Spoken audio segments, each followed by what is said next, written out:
جن میں غزہ پر بمباری بند کرنے اور اسرائیل کے خلاف جنگی جرائم کی تحقیقات کا مطالبہ کیا گیا تھا۔ اور جب ریلی امریکی سفارت خانے کے قریب پہنچی تو پھر شرکاء نے امریکہ کے خلاف بھی نعرے بازی کر دی۔ اور کیوبا کی وزارت داخلہ نے دعویٰ کیا ہے کہ غزہ کی ریلی میں 1 لاکھ افراد نے شرکت کی، جن میں اکثریت نوجوان طلباء کی تھی۔ وہیں جس طریقے سے دنیا بھر میں بدنام زمانہ اسرائیل کا مذاق اڑ رہا ہے، بچے، جوان، بوڑھے، خواتین سب مل کر اس کے اصل دہشت گردی کے چہرے پر تھوک رہے ہیں، اب اس سے اسرائیل وہ برہم ہو گیا ہے۔ گزشتہ روز اسپین اور بیلجیم نے بھی اسرائیل کو بچوں کا قاتل کہہ کر مخاطب کیا تھا، تو اب اسرائیل نے بیلجیم اور اسپین کے سفیروں کو طلب کیا ہے۔ دراصل گزشتہ روز اسپین کے رہنما نے دورے اسرائیل کے بعد بیان دیتے ہوئے کہا تھا کہ اسرائیل کو اپنے دفاع کا حق حاصل ہے، تاہم یہ حق غزہ میں ہزاروں بچوں سمیت معصوم شہریوں کی ہلاکتوں کا احاطہ نہیں کر سکتا، جس سے اسرائیل کو اب مرچی لگ گئی ہے اور اس نے اب بیان جاری کر کہہ دیا ہے کہ اس نے سفیروں کو سخت سرزنش کے لیے طلب کیا ہے۔ بہرحال میڈیا اور سوشل میڈیا جسے اسرائیل پروپیگنڈے کے لیے استعمال کر رہا تھا، اب وہ اس کی پول خود کھول رہا ہے اور اس کے تمام جھوٹ، مکر و فریب وہ دنیا کے سامنے آ رہے ہیں اور وہ محض شکایت کے علاوہ کچھ کر نہیں پا رہا ہے۔ بہرحال جنگ بندی ہو گئی ہے اور ذرا سی راحت کی سانس وہاں کے غیور لوگوں نے لے لی ہے، لیکن فلسطینیوں کے لیے مشکلیں وہ کم نہیں ہوئی۔ جن لوگوں کو رہا کر دیا گیا ہے ان کے گھر والوں نے ان کا استقبال ضرور کیا ہے اور وہ خوش ضرور ہیں، لیکن کئی فلسطینیوں کا یہ خیال ہے کہ یہ جنگ بندی معاہدہ وہ نامکمل ہے اور یہ سراسر ناانصافی ہے کہ اس معاہدے میں جنوبی غزہ میں منتقل ہوئے لوگوں کے شمالی غزہ میں اپنے گھروں کو واپس لوٹنے کے بعد اس میں شامل نہیں۔ دوسری طرف جو تباہی ان 47 دنوں میں ہوئی ہے اس کا اندازہ لگانا بھی مشکل ہے۔ الجزیرہ نے رپورٹ کیا ہے کہ کتنے بے گھر لوگ ایسے ہیں کہ بمباری کے دوران ان کے گھر کی ایک بھی چیز وہ بچا نہیں پائے۔ جنگ بندی کے بعد جو لوگ اپنے علاقے واپس لوٹے ہیں ان میں سے ایک خاتون نے کہا کہ اس کے گھر کو مکمل طور پر تباہ کر دیا گیا ہے، جسے دیکھ کر وہ خود حیران ہے۔ اور اب یہ چیزیں دنیا بھی دیکھ رہی ہے کہ اسرائیل کتنا بڑا ظالم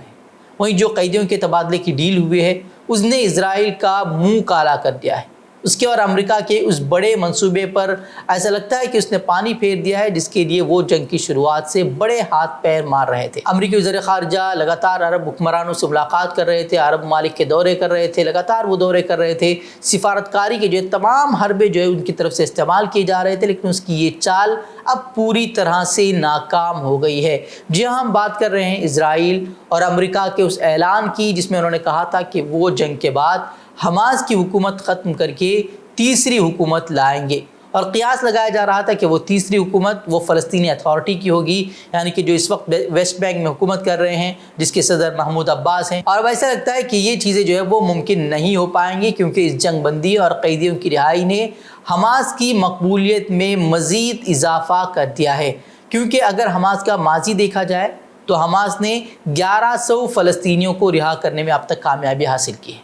اور وہی 11,000 خاندان مانتے ہیں کہ یہ صرف حماس کی وجہ سے ہی ممکن ہو پایا ہے۔ اور جو اب بھی جیلوں میں ہیں ان کے اور ان کے گھر والوں کے لیے بھی رہائی کے لیے اگر کوئی امید ہے تو وہ حماس ہی ہے، اور ایسے میں کوئی حماس کا ساتھ چھوڑنا نہیں چاہتا ہے۔ گزشتہ کل ہی کا اگر واقعہ دیکھا جائے تو کل بھی جب قیدیوں کی رہائی ہوئی تو اس وقت مغربی کنارے کے لوگ بھی وہ حماس کے لیے نعرے لگا رہے تھے، اور اب جب کہ مزید قیدیوں کی رہائی ہوگی تو پھر غزہ کے لوگوں کو فلسطینی اتھارٹی جس کے صدر محمود عباس ہیں انہیں غزہ کی حکمرانی کے لیے قبول کرنا ان کا جو آپشن تھا وہ اب ختم ہو جائے گا، جس کے لیے امریکہ اور اسرائیل وہ جی جان کوششیں کر رہے تھے۔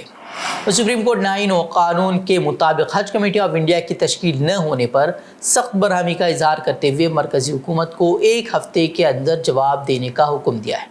عہدے کی سپریم کورٹ میں چیف جسٹس چندرچوڑ کی سربراہی والی بینچ نے اس سال مارچ میں سماعت میں وزارت اقلیتی امور کو ہدایت دی تھی کہ وہ 3 ماہ کے اندر حج ایکٹ 2002 کی دفعہ 4 اور 17 کے تحت حج کمیٹی کی تشکیل کا عمل مکمل کر لے۔ تاہم 6 ماہ گزر جانے کے باوجود وزارت نے اس سلسلے میں کوئی قدم نہیں اٹھایا۔ حج کمیٹی آف انڈیا کے سابق رکن اور عرضی گزار حافظ نوشاد احمد اعظمی حج کمیٹی کی تشکیل نہ ہونے پر اکتوبر میں توہین عدالت کی عرضی دائر کر کے مرکزی حکومت کے خلاف سخت کارروائی کا مطالبہ انہوں نے کیا تھا۔ وہیں مرکزی حکومت نے عدالت کو اب یقین دہانی کرائی ہے کہ وہ اس معاملے میں 1 ہفتے کے اندر جواب داخل کرے گی۔ اور ملک کے وزیر دفاع راجناتھ سنگھ نے پاکستان کے مقبوضہ کشمیر سے متعلق ایک بڑا اور سنسنی خیز دعویٰ کیا ہے۔ انہوں نے ایک میڈیا چینل سے خصوصی بات چیت کے دوران کہا کہ پاکستان مقبوضہ کشمیر یعنی کہ POK پر حملے کی ہمیں کوئی ضرورت نہیں ہے اور نہ ہمیں جنگ چھیڑنے کی ضرورت ہے، کیونکہ وہ خطہ خود ہی ہندوستان میں شامل ہونے کی طرف بڑھ رہا ہے۔ ساتھ ہی انہوں نے یہ بھی کہا کہ انہوں نے اس تعلق سے 1 سال پہلے ہی پیشن گوئی کر دی تھی کہ مقبوضہ کشمیر بہت جلد ہندوستان میں شامل ہو جائے گا۔ انہوں نے کہا کہ 70 سے 75 سال پہلے تو وہ ہمارے ساتھ ہی تھا اور ہمیں یہ یقین ہے کہ وہ دوبارہ ہم سے مل جائے گا۔ انہوں نے کہا کہ جس طرح سے پاکستان حکومت اس خطے کو نظر انداز کر رہی ہے، اس سے خود بخود ایسا ماحول بن رہا ہے کہ وہ ہندوستان کے ساتھ ضم ہو جائے گا۔ لیکن انہوں نے یہ بھی کہا کہ وہ واضح کر دینا چاہتے ہیں کہ ہم کسی خاص علاقے پر قبضہ کر کے اس کو حاصل کرنے کی منشا نہیں رکھتے ہیں۔ راجستھان کی 200 میں سے 199 اسمبلی سیٹوں کے لیے ووٹنگ شروع ہو گئی ہے۔ ووٹنگ شام 6 بجے تک جاری رہے گی۔ یہاں مقابلہ دیکھا جائے تو کانگریس اور BJP کے درمیان ہے۔ وزیر اعلیٰ اشوک گہلوت نے کچھ دن پہلے ہی کہا تھا کہ اس بار ہم راجستھان میں مسلسل دوسری بار جیت درج کر کے تاریخ رقم کریں گے، جبکہ وزیر اعظم نریندر مودی نے عوام سے اپیل کی تھی کہ وہ اس بار BJP کو بڑے مارجن سے جیتنے میں مدد کریں۔ رائے دہندگان یہ طے کریں گی کہ انہیں ریاست کی گزشتہ 3 دہائیوں سے جاری روایت کو اب برقرار رکھنا ہے یا پھر اشوک گہلوت کی حکومت کو برقرار رکھنا ہے، کیونکہ گزشتہ 3 دہائیوں میں راجستھان میں جتنی بھی سرکاریں قائم ہوئی ہیں وہ ہر 5 سال میں تبدیل ہو جاتی ہیں، اور اس مرتبہ BJP کو بھی یہی امید ہے۔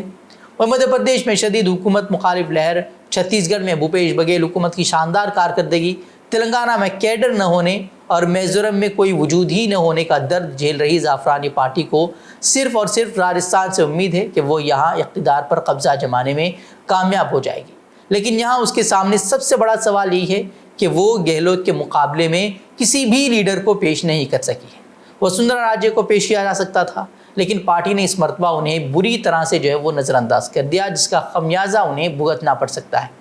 وہیں پارٹی نے دیگر انتخابات کی طرح راجستھان میں بھی وزیر اعظم کے چہرے کو سامنے رکھ کر ہی انتخاب لڑنے کی کوشش کی ہے، لیکن امکان ہے کہ وہ اس داؤ میں ناکام ہو جائے گی، کیونکہ پارٹی کو اس کا تجربہ کرناٹک سمیت متعدد ریاستوں میں اب ہو چکا ہے۔ جہاں تک کانگریس کی بات ہے تو اس نے ریاستی لیڈرشپ پر دھیان مرکوز رکھتے ہوئے اپنی انتخابی مہم چلائی ہے، اور اسے امید ہے کہ اس کی ضمانتوں کی وجہ سے ووٹرز اس بار دوبارہ اس پر بھروسہ کرتے ہوئے 3 دہائی پرانی روایت توڑ دیں گے اور حکومت کو برقرار رکھیں گے۔ لیکن کیا ہوگا یہ تو اب ووٹروں کو ہی طے کرنا ہے، اور 3 دسمبر کو ہی تمام چیزیں وہ واضح ہو جائے گی۔ اتراکھنڈ کے اترکاشی میں ٹنل میں 14 دنوں سے پھنسے 41 مزدوروں کو نکالنے کے لیے ریسکیو آپریشن جنگی بنیادوں پر جاری ہے، تاہم ابھی تک ایک بھی مزدور کو نکالا نہیں جا سکا ہے۔ ڈرلنگ کے لیے استعمال ہونے والی امریکی ساختہ مشین کے راستے میں بار بار آنے والی رکاوٹوں کی وجہ سے آپریشن میں مصروف NDRF اب روایتی طریقے سے ہاتھ سے ڈرلنگ کے آپشن پر وہ غور کر رہا ہے۔ 47 میٹر کی ڈرلنگ مکمل ہو چکی ہے، مزید وہ 10 میٹر ڈرلنگ کی جانی ہے۔ اس کے لیے ریسکیو آپریشن میں مصروف ایجنسیوں کے اہلکار کھدائی کے لیے استعمال ہونے والی روایتی اوزار جیسے ہتھوڑا ہے، سبل ہے، گیس کٹر مشین ہے اور عام آلات ہے، اس کے ساتھ اترنے کی وہ تیاری کر رہے ہیں۔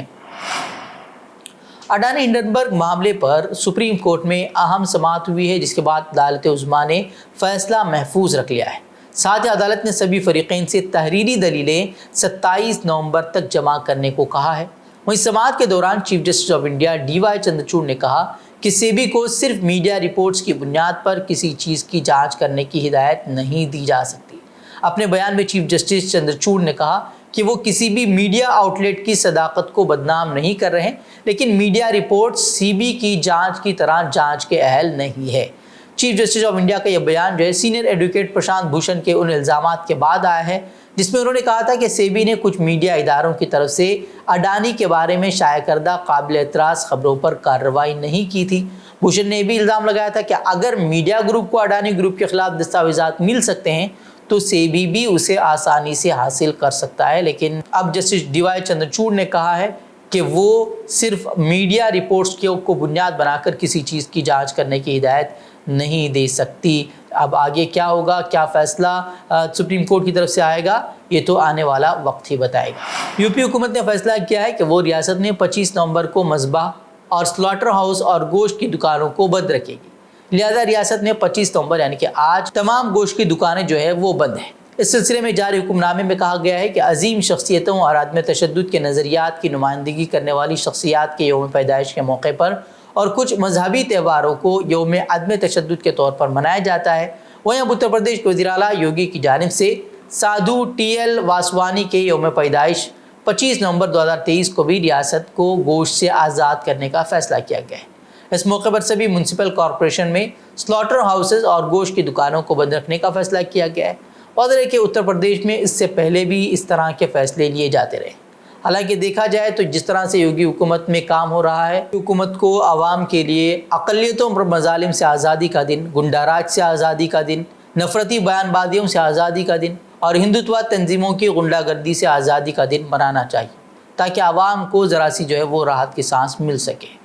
تو ناظرین، خبریں مزید خبروں کے لیے آپ ہماری ویب سائٹ www.fikrkhabar.com کی طرف رخ کر سکتے ہیں۔ ویڈیوز کے لیے ہمارے یوٹیوب چینل کو سبسکرائب کریں۔ تو ناظرین، اجازت دیں، السلام علیکم ورحمۃ اللہ وبرکاتہ۔